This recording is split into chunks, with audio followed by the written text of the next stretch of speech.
నిర్మల్ జిల్లా కుంటాల మండలం కల్లూరు గ్రామంలో పార్లమెంట్ ఎన్నికల ప్రచారంలో భాగంగా కాంగ్రెస్ అభ్యర్థి ఆత్రం సుగుణక్క ఉమ్మడి ఆదిలాబాద్ జిల్లా ఇన్ఛార్జ్ మంత్రి సీతక్క పాల్గొన్నారు. సీతక్క మాట్లాడుతూ రానున్న పార్లమెంట్ ఎన్నికల్లో పేదింటి బిడ్డ ప్రభుత్వ ఉద్యోగాన్ని సైతం వదిలిపెట్టి ప్రజల సమస్యలపై పోరాటానికి సిద్ధమవుతున్న సుగుణక్కను భారీ మెజారిటీతో గెలిపించి ప్రజా సమస్యల పరిష్కారానికి తోడ్పడాలని కోరారు. బీజేపీ బీఆర్ఎస్ అభ్యర్థులు ఎమ్మెల్యే ఎంపీలుగా పనిచేసిన నాడు అభివృద్ధి చేయని వీరు ఇప్పుడేం అభివృద్ధి చేస్తారో ప్రజలు ఒక్కసారి ఆలోచించాలని మంత్రి సీతక్క అన్నారు.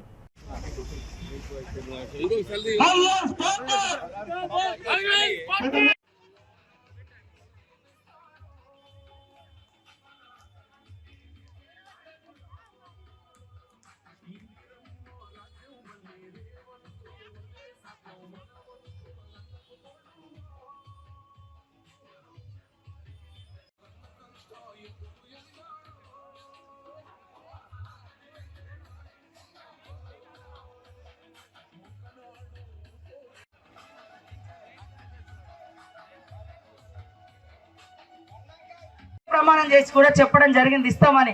కాబట్టి దయచేసి అందరూ ఆలోచించి పేదింటి బిడ్డకు ఓటేసి గెలిపించండి. తప్పకుండా ఈ యొక్క ధరలు అదుపులో ఉంటాయి, ఉద్యోగ ఉపాధి అవకాశాలు వస్తాయి. ఆదిలాబాద్ జిల్లా అభివృద్ధి నా బాధ్యత. నేను కూడా అడవి గ్రామాల నుంచి వచ్చిన వెనుకబడ్డ జాతుల నుంచి తెలిసినటువంటి బిడ్డగా ఈ జిల్లాకి ఇన్ఛార్జిగా ఉన్నా. ఎందుకంటే ఈ కష్టాలని తెలుసు, తిరగగలుగుతానని సీఎం గారు నాకు ఈ బాధ్యత ఇచ్చిర్రు. ప్రతి మహిళ అకౌంట్ లో ఢిల్లీ నుంచే డైరెక్ట్ గా 1,00,000 రూపాయలు అకౌంట్ లో వేసే బాధ్యత సోని అమ్మది. తెలంగాణ ఇస్తా అని చెప్పింది, ఇచ్చింది. 100 రోజులు తెచ్చి మీకు అందరికి పని కల్పిస్తా అన్నది ఉపాధి హామీ చట్టమే చేసిరు. ఏదో 4 రోజులు ఉండిపోయే పని కాదది, జీవితాంతం ఉండాలి. కానీ ఇప్పుడు మోడీ గారు ఆ చట్టాన్ని తీసేయాలని 100 రోజులు చేసే పనిని 40 రోజుల్లో కుదించింది. జీతాలు దాని యొక్క వేతనాలు పెరగడం లేదు కాబట్టి 400 వేతనం పెంచుతా ఉన్నాం. దయచేసి మీరందరూ కూడా ఆలోచించి ఒక అవకాశం ఇవ్వండి. ఒక చదువుకున్న వ్యక్తి, ఒక ప్రశ్నించే గొంతుక.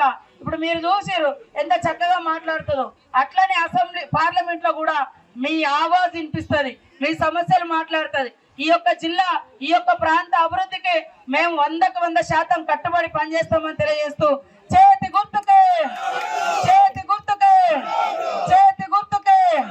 ఆత్రం సుగుణ గారి చేతి గుర్తుకే అందరూ దయచేసి ఎల్లుండి చేసిందని ఒక్కసారి ఆలోచించండి. బీజేపీ ప్రధానమంత్రి అధికారంలోకి వచ్చేటప్పుడు ఏమన్నాడు?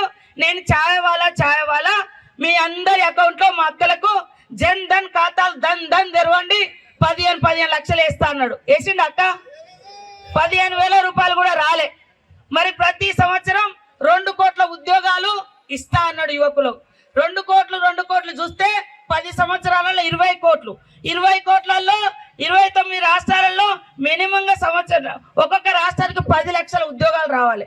కనీసం సెంట్రల్ నుంచి 10,000 ఉద్యోగాలైనా ఆదిలాబాద్కి వచ్చినాయా, మీ పిల్లలకు వచ్చినాయా, మీ గల్లీకి వచ్చినాయా తెలుసుకోండి. ఆనాడు కాంగ్రెస్ ప్రభుత్వం దేశంలో